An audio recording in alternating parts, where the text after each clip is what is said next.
Hello everyone and welcome to my channel The A Twist. Here we learn English with joy. আজকের ভিডিওতে আমরা class 11 এর পাঠ্য H.W. লংফেলোর লেখা একটা সুন্দর কবিতা ডেব্রেক পড়তে চলেছি। প্রথমেই আমরা কবি সম্পর্কে দু চার কথা জেনে নেব। দেখো, লক্ষ্য করো।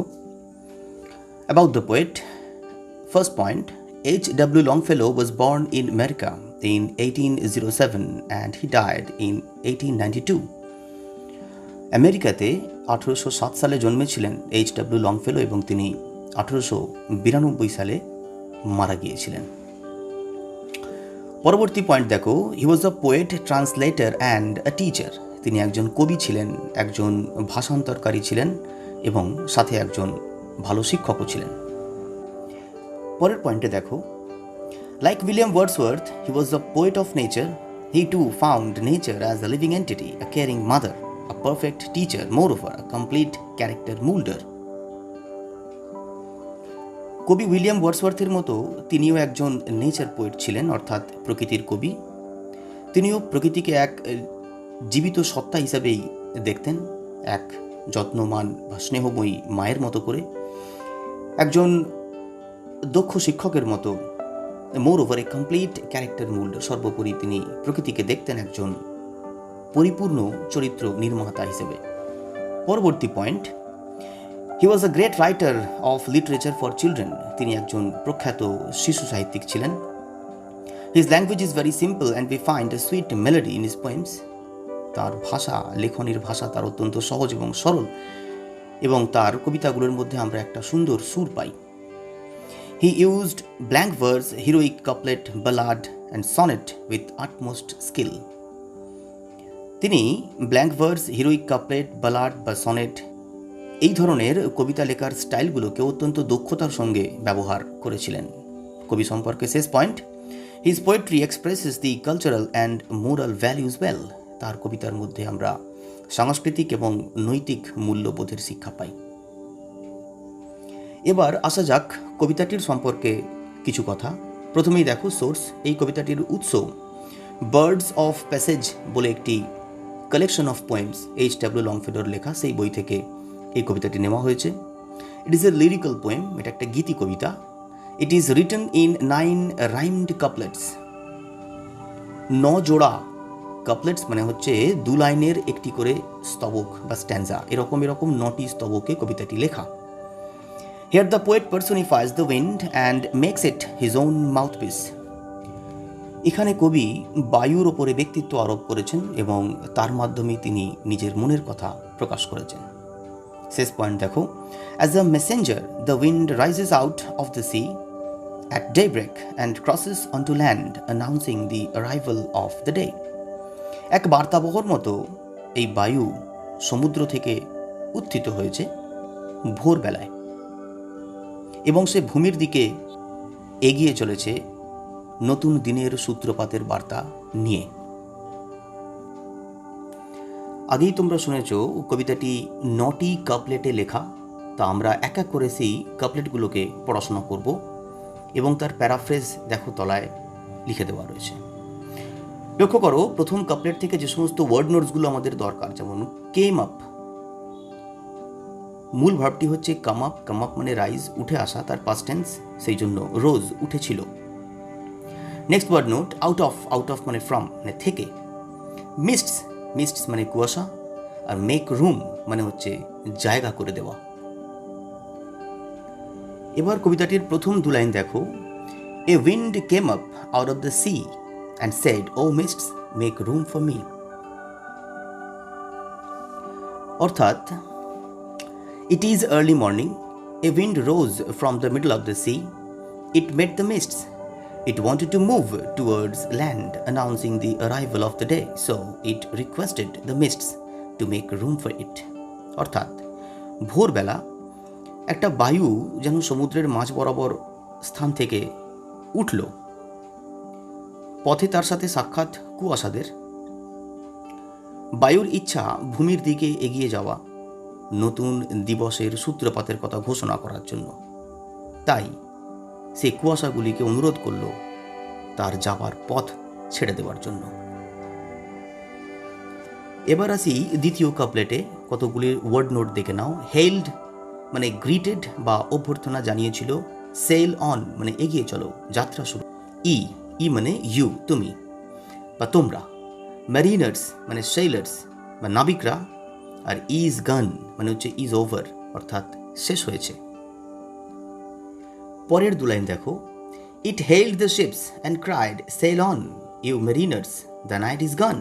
তার মানে হচ্ছে কুয়াশাদের সঙ্গে দেখা সাক্ষাতের পর এবার তার সাক্ষাৎ হয়েছে জাহাজগুলির সঙ্গে, যেগুলো সমুদ্রের পৃষ্ঠে তখনও পর্যন্ত অ্যাঙ্কার করা ছিল, নোঙর করা ছিল।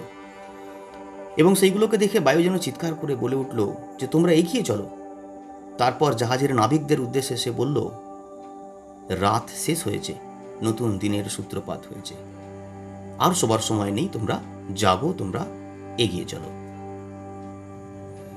কাপলেট 2 এর প্যারাফ্রেজ দেখো। Here the wind found the ships, এখানে বায়ুর সঙ্গে সাক্ষাৎ জাহাজগুলির। স্টিল অ্যাট রেস্ট, যে জাহাজগুলি তখনও পর্যন্ত বিশ্রামরত। Lulled by the sea waves, সমুদ্রের ঢেউয়ের ঘুম পাড়ানি গান শুনতে শুনতে। ইট গ্রিটেড দোজ শিপস, সেই জাহাজগুলিকে বায়ু সংবর্ধনা জানিয়েছে। And to the Mariners gave a call to get up and start a new journey, এবং সে জাহাজের নাবিকগুলোর প্রতি একটা যেন ডাক দিয়েছে ওঠার, জেগে ওঠার এবং শুরু করার এক নতুন যাত্রা। অ্যাজ দ্য নাইট ইজ গান and it is A new day, কারণ রাত ফুরিয়েছে এবং নতুন দিন শুরু হয়েছে। এবার তৃতীয় কাপলেটে আসা যাক। এখান থেকে কতগুলো শব্দের নোট দেখো। ফার্স্ট, হারিড। হারিড মানে হচ্ছে মুভড ফাস্ট বা দ্রুত এগিয়ে গিয়েছিল। ল্যান্ডওয়ার্ড মানে টুয়ার্ডস দ্য ল্যান্ড অর্থাৎ ভূমির দিকে। ক্রাইং অ্যাওয়েক, তার মানে হচ্ছে with the message to wake up অর্থাৎ জেগে ওঠার বার্তা নিয়ে। এবার তৃতীয় কাপলেটটা দেখো। And hurried landward far away crying awake it is the day, এবং উইন্ড এবার ভূমির দিকে এগিয়ে চলল চিৎকার করতে করতে, তোমরা সকলে জাগো, নতুন দিনের সূত্রপাত হয়েছে। এবার কাপলেট 4, কতকগুলো শব্দের নোট। আনটু, আনটু মানে টু অর্থাৎ প্রতি। হ্যাং, হ্যাং মানে আনফোল্ড করা অর্থাৎ ঝোলাও। Leafy banners, the branches of the trees full of leaves অর্থাৎ পাতা ভরা গাছের ডালপালাগুলি। কবিতার লাইনটি দেখো। It said unto the forest shout hang all your leafy banners out, অর্থাৎ বন জঙ্গলের সঙ্গে দেখা সাক্ষাৎ হয়েছে ফরেস্টের সঙ্গে, সেখানে গিয়ে সে চিৎকার করে জঙ্গলের উদ্দেশ্যে বলছে যে তোমরা সবাই জাগো, তোমরা সকলে তোমার পাতা ভরা ডালপালাগুলিকে খুলে দাও এবং নতুন দিনের সূত্রপাতকে স্বাগত জানাও। চতুর্থ কাপলেটের প্যারাফ্রেজিং দেখো। Here the wind met the forest and told it to unfold all its leafy banners out. এইবার বায়ুর সঙ্গে দেখা সাক্ষাৎ হয়েছে ফরেস্টের, জঙ্গলের, এবং সে তার উদ্দেশ্যে বলেছে যে তোমরা তোমাদের পাতা ভর্তি ডালপালাগুলিকে সবকটাকে খুলে দাও। Only to greet the new morning, শুধুমাত্র নতুন সকালকে স্বাগত জানানোর জন্য। It is as if in the darkness of the night the leaves were sleeping, যেন মনে হয় রাতের আধারে সেই গাছের পাতাগুলি সব ঘুমোচ্ছিল। And with the advent of a new day, এবং এক নতুন দিনের আগমনের সঙ্গে সঙ্গে দে woke up, তারা জেগে উঠেছিল।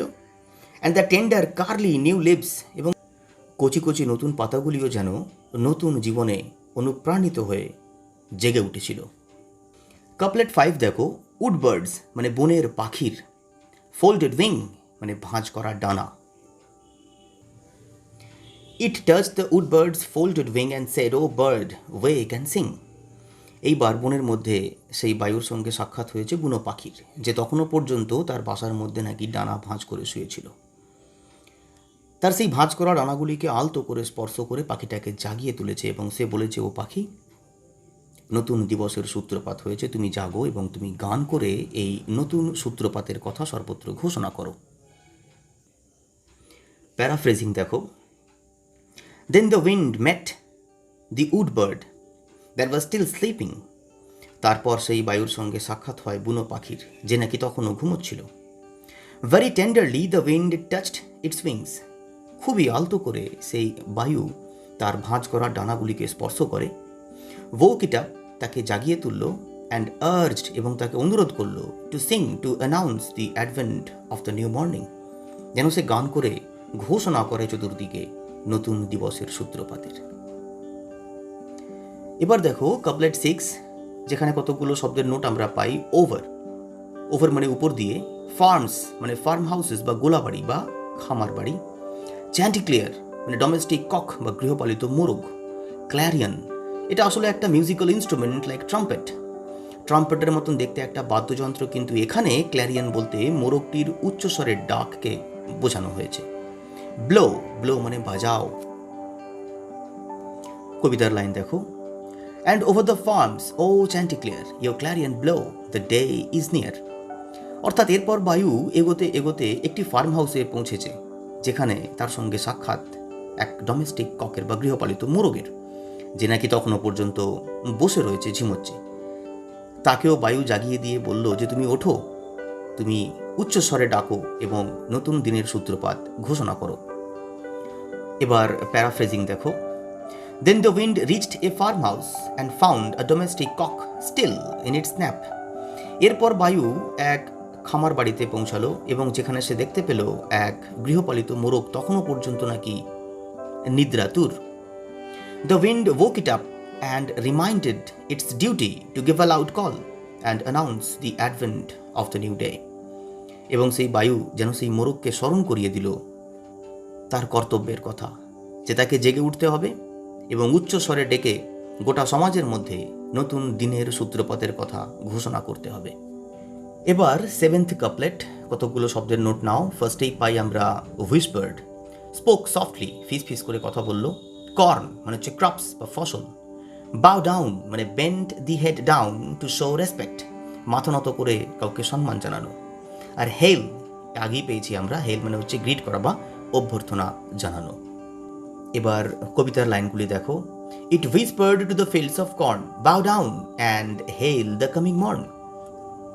এই খামার বাড়ি পেরিয়ে এবার সে যেন এক শস্য ক্ষেতের ওপর দিয়ে বয়ে চলেছে এবং সেই ফসল ভরা ক্ষেতের উদ্দেশ্যে সে যেন বলল প্রত্যেকটা গাছকে যে তোমরা মাথা নিচু করো এবং তোমরা আগত নতুন দিনটিকে অভ্যর্থনা জানাও।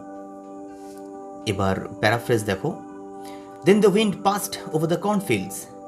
এইবার বায়ু যেন শস্য ক্ষেতের ওপর দিয়ে বয়ে গেল, ফুল অফ ক্রপস, যেগুলো ফসলে পূর্ণ। অ্যান্ড ওয়াইল পাসিং, এবং এর ওপর দিয়ে বয়ে যাওয়ার সময় ইট রিকোয়েস্টেড দেম, তাদেরকে বায়ু যেন অনুরোধ, টু বাউ ডাউন দেয়ার হেডস, তাদের মাথা নিচু করার জন্য, two grit the new morning, নতুন সকালকে স্বাগত জানানোর জন্য। এবার আসি 8 নম্বর কাপলেটে, কতগুলো শব্দের নোট নাও। Belfry tower, the tower that houses the bell in a church, বাংলায় ঘণ্টাঘর। দ্বিতীয় প্রোক্লেম, অ্যানাউন্স করা বা ঘোষণা করা। তৃতীয় দি আওয়ার অর্থাৎ মোমেন্ট, এখানে একটি বিশেষ মুহূর্তের কথা বলা হয়েছে, যে মুহূর্তটি হলো দিনের সূত্রপাত। শস্যক্ষেত পেরিয়ে এবার বায়ু যেন একটা চার্চের মাথার ওপর দিয়ে বেলফ্রাই টাওয়ারের মধ্য দিয়ে বয়ে গেল এবং সেখানে থাকা ঘণ্টাটির উদ্দেশ্যে সে যেন বলল যে তুমি জাগো এবং তুমি বাজো এবং বেজে এই নতুন দিনের সূত্রপাতের কথা গোটা সমাজের বুকে ঘোষণা করো। এবার প্যারাফ্রেজিং দেখো, then the wind passed through the church tower and requested the bell to ring and announce the beginning of a new day. এইবার বায়ু যেন চার্চ টাওয়ারের মধ্যে দিয়ে বয়ে গেল এবং সেখানে থাকা ঘণ্টাটির উদ্দেশ্যে সে যেন একটা অনুরোধ করলো যে তুমি জাগো এবং তুমি বাজো এবং তুমি ঘোষণা করো নতুন দিনের সূত্রপাতের কথা। এবার কাপলেট 9, ওয়ার্ড নোট নাও। চার্চইয়ার্ড, তার মানে হচ্ছে গ্রেভইয়ার্ড বা কবরস্থান। উইথ এ সাই মানে দীর্ঘশ্বাস ফেলে, নট ইয়েট মানে এখনো না, কোয়াইট মানে শান্তি। এবার টেক্সট দেখো, চার্চ বেলের সঙ্গে দেখা সাক্ষাতের পর এবার চার্চের সামনে থাকা কবরস্থানের উপর দিয়ে যেন বায়ু উড়ে যাচ্ছে। ইট ক্রসড দি চার্চইয়ার্ড উইথ এ সাই। এই চার্চের সামনে থাকা কবরস্থানের ওপর দিয়ে বায়ু বয়ে যাওয়ার সময় সে দীর্ঘশ্বাস ফেলেছে এবং সে সেই কবরস্থানে মাটির নিচে চিরনিদ্রায় শুয়ে থাকা মৃতদেহগুলির উদ্দেশ্যে বলেছে, নট ইয়েট ইন কোয়াইট লাই, যে তোমরা এখনও শান্তিতে ঘুমাও, তোমাদের এখনও জেগে ওঠার সময় হয়নি। প্যারাফ্রেজ দেখো, finally the wind blew over the churchyard and with the sigh it told the dead to rest in peace in their graves because it was not time for them to wake up. Finally শেষ মেশ the wind blew over the churchyard, চার্চের সামনে থাকা কবরস্থানের ওপর দিয়ে বায়ু প্রবাহিত হয়েছে, অ্যান্ড উইথ এ সাই এবং দীর্ঘশ্বাস ফেলে ইট টোল্ড দ্য ডেড, মৃত ব্যক্তিগুলোর উদ্দেশ্যে সে বলে উঠল, to rest in peace in their graves, তারা যেন তাদের কবরের মধ্যে এখনও শান্তিতে ঘুমায়, কারণ it was not time for them to wake up, তাদের এখনও পর্যন্ত জেগে ওঠার সময় নাকি হয়নি। লংফেলোর লেখায় ডেব্রেক গোটা কবিতাটি একটা ভারী সুন্দর পার্সোনিফিকেশনের উদাহরণ। তা দেখা যাক পার্সোনিফিকেশন কি জিনিস। What is personification? Personification is a figure of speech where the inanimate objects and abstract ideas are treated or presented as living persons. Personification হচ্ছে একটা অলংকার, একটা বাক্যের, একটা শব্দের বা ভাষার আলংকারিক ব্যবহার, যেখানে জড় বস্তুগুলো বা কোনো ধারণাকে একেবারে মানুষের মতন করে উপস্থাপন করা হয়। উদাহরণটি দেখো, the thirsty earth soaks up the rain, তৃষ্ণার্ত পৃথিবী যেন সমস্ত বৃষ্টিকে শুষে নিল। আমাদের টেক্সট পড়া এখানেই শেষ হলো। এবার পালা কিছু প্রশ্ন উত্তরে। যাই হোক, ভিডিওটির ডেসক্রিপশনের নিচে দেখো একটি পিডিএফ লিঙ্ক দিলাম, যেখানে তোমরা এই কবিতা সংক্রান্ত সমস্ত প্রশ্ন উত্তর পেয়ে যাবে। আজ তবে এতটুকুই। পরবর্তী ভিডিওতে আরও একটি টেক্সট নিয়ে হাজির হব। সঙ্গে থাকো। ধন্যবাদ।